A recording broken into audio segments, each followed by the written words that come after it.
Big the Cat is a character that you think would be irrelevant to the Sonic series. Nothing but a joke and a meme to the community. Just looking at him, you may even get the impression he has Down syndrome. And since there are cats in real life who have been diagnosed with Down syndrome, it's possible Sonic Team has continued to push Big the Cat as a mean-spirited mockery of the fan base. Lately, Sega has been heavily promoting the 6'6" purple cat on Sonic's official Twitter.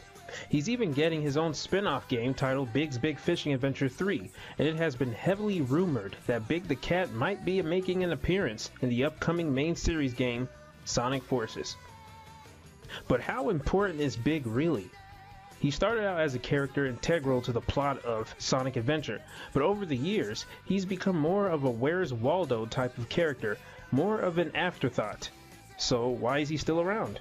How come he hasn't been forgotten like Fang, Bing, Bark, Mighty, or the rest of Sonic's forgotten characters?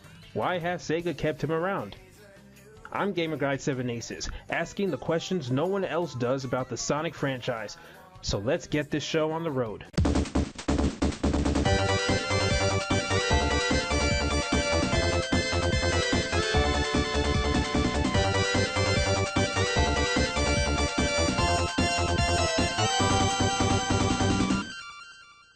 Welcome to another episode of Sonic Theory.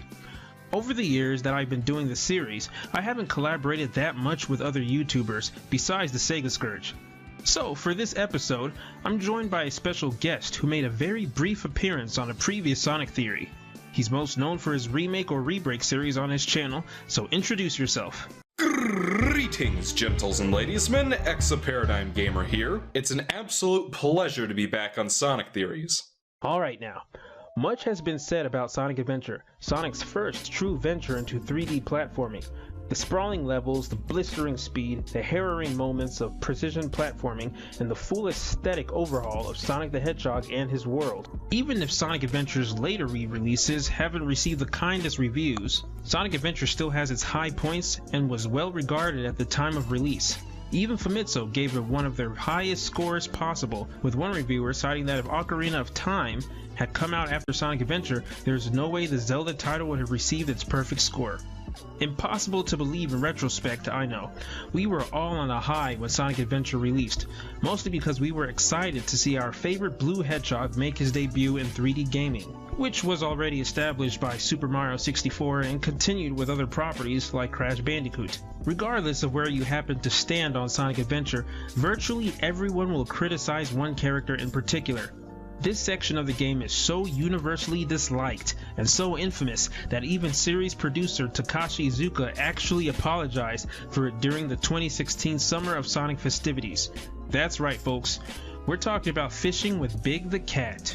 I, and many others, have talked at length about why it is that Big the Cat simply doesn't work as a playstyle in a Sonic game. His stages involve virtually no platforming. Despite being reasonably fast, very little of his level design really emphasizes that ability, and when it comes down to it, the fishing controls overcomplicate what could have been a fun, straightforward playstyle on its own merits. At the end of the day, though, Big just feels out of place compared to everything else. It's fishing in a Sonic game. Enough said. As unfitting as fishing in a Sonic game may seem, however, the developers nevertheless felt compelled to include it anyway. So why exactly did they? When Sonic Adventure was being developed, Sonic Team knew the focus would be on Sonic himself. There's a reason he has the most levels of any character, and why his controls provide the foundation for Tails and Knuckles' gameplay. Sure, Amy and Gamma's levels don't have the same objectives exactly, but most of the characters embody at least some of the core Sonic elements that made him fun to play back in the day. The characters run reasonably fast, though Amy does lose all momentum if she turns even slightly. There's an emphasis on platforming, though some styles clearly showcase this better than others. Many of the familiar Sonic set pieces, like rings, springs, and robot enemies make appearances, and for the most part, completing objectives is straightforward and simple. When you look at Big the Cat, it's clear that while he does technically have at least some of these elements, they're also underdeveloped that they might as well not even be there. In Twinkle Park and Ice Cap, for example, there's technically platforming to do and enemies to fight, but Big can finish the stage by simply walking a few feet forward and fishing Froggy out of the pool. So why create a character that seems so opposed to the core elements of the series? There are a few explanations out there as to why Big the Cat was included in Sonic Adventure. One common rumor is that Sega was working on a badass fishing peripheral for the Dreamcast and needed a blockbuster game to show it off. Thus, they approached Sonic Team and asked them to include fishing in the game at some capacity.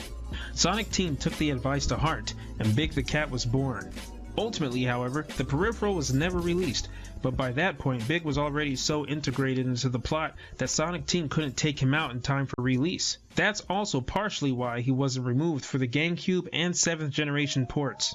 Another explanation I've heard is that Sega just wanted to find a way to show off those fancy new water graphics. While the Dreamcast version of Sonic Adventure may not look too special today, back then its newfangled 128-bit graphics were groundbreaking and took the gaming world by storm. In an era where 3D water graphics looked like this, or this, Sonic Adventure's water graphics clearly beat out most games of the time. The idea of Big the Cat was supposedly introduced to give the player an excuse to stare at the water for a long period of time, and the idea of a fishing playstyle evolved from there. The initial wow factor of the graphics back in 1998 obviously no longer holds true today, so even if this was the reason for including him back then, it hardly saves Big's gameplay today.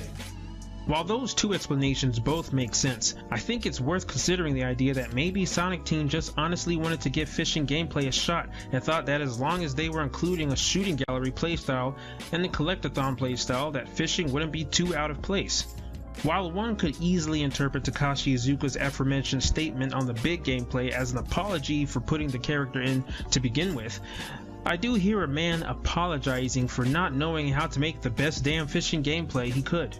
It's also possible that the writers were just looking for a joke character to lighten up the story, which was uncharacteristically serious for a Sonic game at the time. If you've ever seen the 2005 animated film Hoodwinked, you might remember that the woodsman character had very little to do with the overall story, but that's exactly why the writers put him in, as a segue into La La Land, a big in-joke. Perhaps Big was just meant to be the same thing.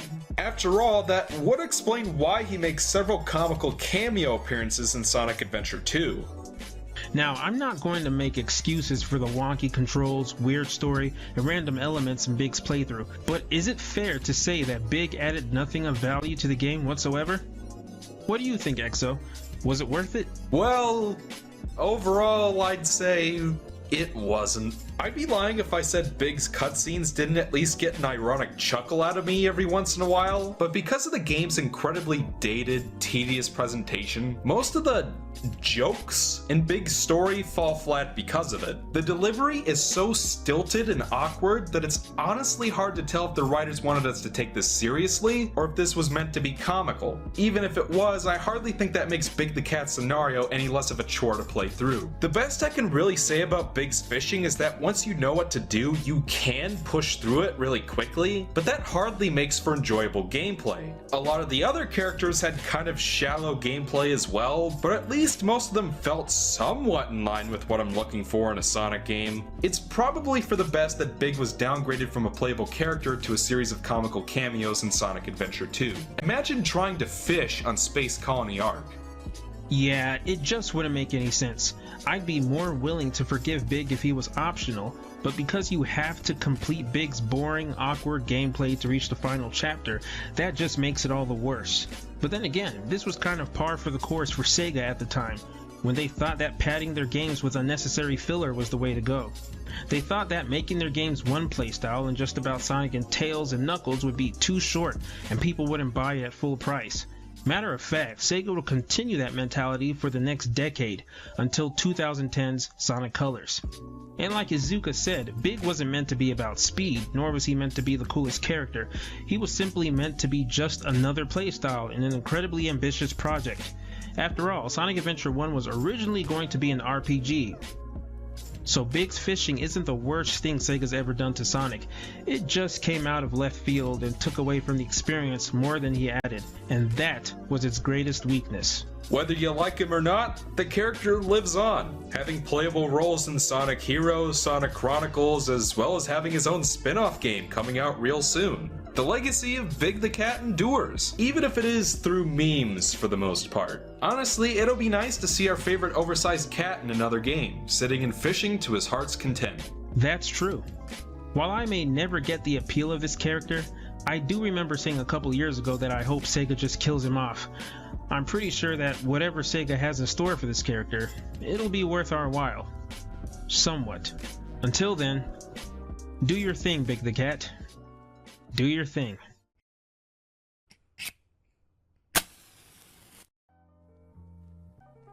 So, what do you guys think about the novelty of Big's character?